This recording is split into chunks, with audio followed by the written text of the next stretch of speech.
Today, on Dubai News, we will be talking about the Native American tribe, the Aztecs. The Aztecs first started in the city known as Aztec. This city was located in the northern deserts of Mexico. However, at this time, the Aztecs were nomadic, thus they traveled southward to follow the animals. In the 1500s, they were completely settled and had one of the largest territories in Mexico. Their land started from the east of the Gulf of Mexico all the way to the southern parts of the Maya territory. This region altogether is known as Mexica. Today we have a special guest, the leader of the Aztecs, Montezuma.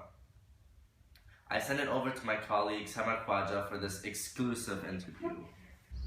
Thanks, Samim. Today I'm joined with the leader of Aztecs, Montezuma. Montezuma, before we begin talking about the invasion, could you share some interesting facts about the environment of the Aztecs?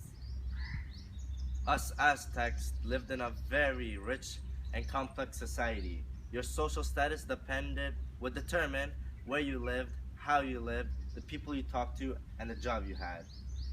Since I was the leader, I was at the top of this hierarchy. I had the best housing and all the goods, and everybody had to listen to me. Interesting. Now let's talk about the invasion on your tribe. Who and when were you invaded? I was invaded by Cortez and his Spanish army in 1519. He was also helped by the Talicans. Could you explain how some Spanish man could invade probably the biggest and smartest native tribe? We believed the Spanish were part of our religion. We believed that they were gods. We allowed them to enter our city and showed them around and gave them lots of loot.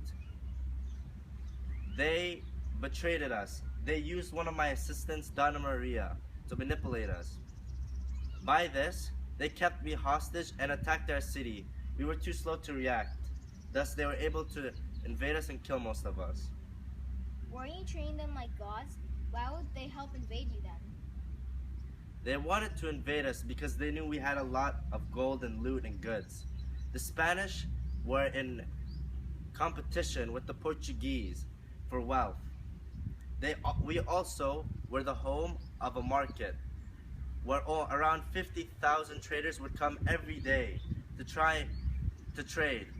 We had almost every good that you could ask for, going from obsidian to feathers of birds. How did the invasion affect you? The invasion affected me probably the most out of all the Aztecs. As I was kept hostage, I couldn't tell my people what to do. They thought that I was working with Cortez and they lost all their trust in me. No one even listened to me after that. I also had to surrender to Charles V. I lost all my power.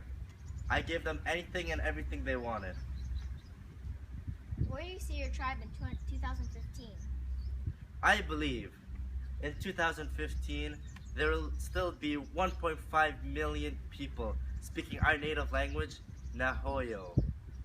Also, the Spanish took some of our people as slaves and they married them and had kids with them. Because of this, I believe that there are still some Spanish people with Aztec blood in them. That was very interesting. I sent it back to you, Samim. That was very interesting, Samar.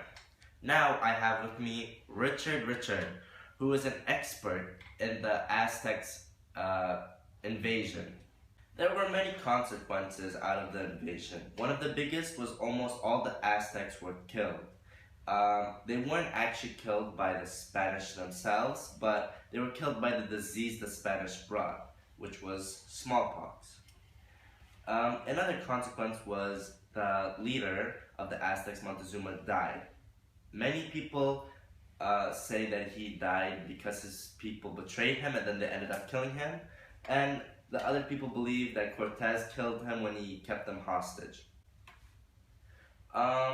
Cortez actually destroyed a lot of the city after to just rebuild it again. The Spanish also found lots of the loot and goods that the Aztecs were hiding. To find this, they would keep many of the Aztecs hostage and use a lot of torture methods till they told them where the loot was. Thank you, Mr. Richard. That was all for this program of Dubai News. We hope to see you never again. Thank you.